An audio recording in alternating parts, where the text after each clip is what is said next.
This is my DJI drone. This has been such a value add to so many family moments, vacations, and so on. When I originally got it, I was all excited to maybe somehow make a business out of it, so I got my license and all that. Never really made any money off of it, but it certainly has been fun, right? We take it on family vacations, we take pictures, playing on beaches, take videos, all that kind of stuff.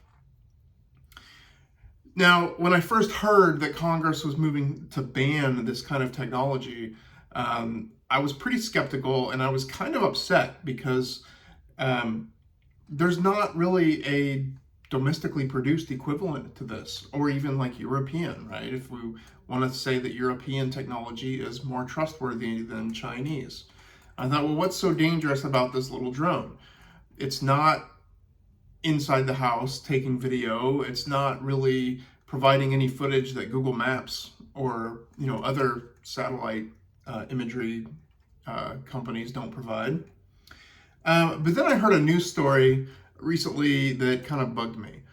And taken in the context of these actions Congress and the US president have been taking lately to reduce the amount of foreign imported technology, it really made me kind of think again about my opinion on it. And that's there was an instance of a guy that was monitoring his local network, kind of a tinkerer, kind of like me. And he noticed that his DJI vacuum, the robot vacuum, was reaching out beyond his local network. It was reaching out to some kind of external server. And he looked more into it, did some tinkering, and he was eventually able to figure out that there was zero security on that vacuum, and that the cameras that it was using to guide itself around the house were actually viewable. And not only that, but the credentials, the key that was used in his local machine could be used to actually view any of the same model of vacuum cleaners cameras all around the world. That's pretty terrifying, right? So that's not even a case of like espionage or spying or malware. That's just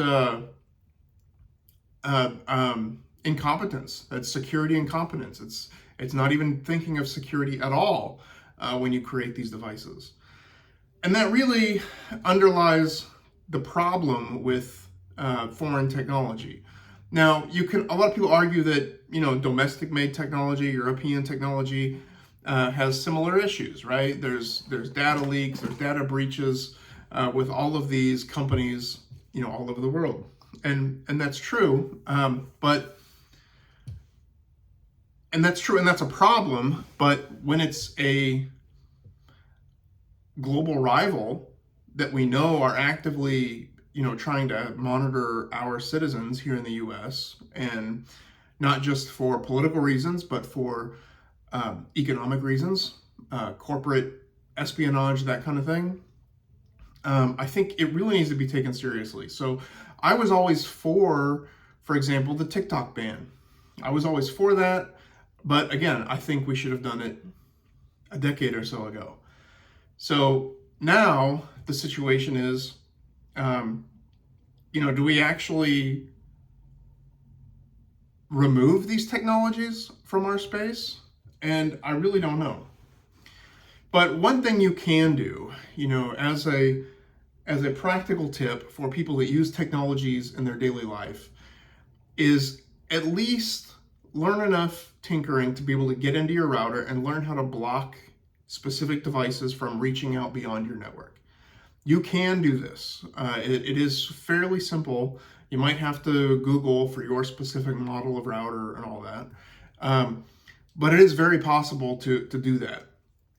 And that's something I recommend, because whether it's, cheapo security cameras, you can get like $10, $15 little security cameras, like the stick-on window cameras, which are fantastic. I love them because they're so easy to deploy. They don't require any drilling or anything like that. They're amazing, except they're always pinging out to some other server. external to your network. And I don't know why. I don't know what the purpose is. I mean, from a marketing or from a corporate perspective, I'm sure they're just trying to get you dependent on their own cloud service.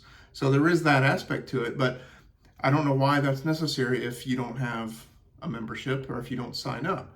Some of these you do have to sign up to just to configure and activate the camera, but then you can open up the settings to where it'll integrate with your local system. So like I use the UniFi system. UniFi allows third-party cameras as long as they are INVF compatible. And you just kind of click that to turn on the NVIF, and then you really don't need the app again, but you do need to remember to block it from going external to your system. You only want it going into your own server that you control. So that's one way that you can sort of have these technologies in your house without having to be worried about them sending your information, pictures, and private information somewhere else. So yeah, I guess that would be my tip for today. You know, you don't have to be scared of these technologies necessarily. Just be aware and learn how to kind of take control of your own network a little bit. I promise it's not that hard.